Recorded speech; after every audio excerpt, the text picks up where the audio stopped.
Hello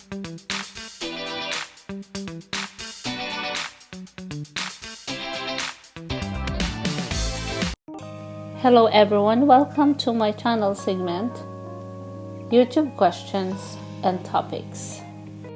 The informations of this video are from Google search and regendus.com.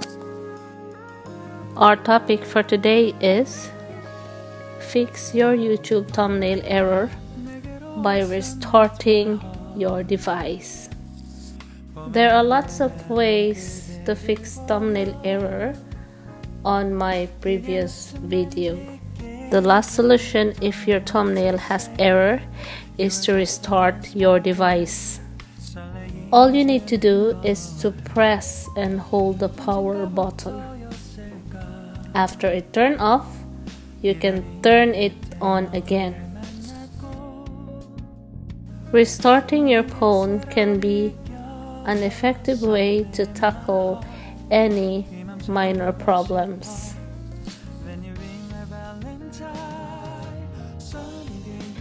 It is important to clear cache regularly to get rid of the minor app or device problems, so you will not experience the dull gray square on your YouTube page. I hope this video will help, and these photos are my reference of this video from Google search and regendus.com.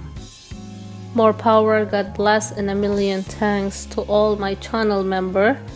They are Jeneline Mix Vlog, Katoto Kamotur Vlog, Ganya Official, Roots Joel, Mirasol Idlon TV, Anji TV, and Bert Lambujo. That's it. Thank you for watching. Please like, share, and subscribe, and click the bell of notification. See you next video. Bye.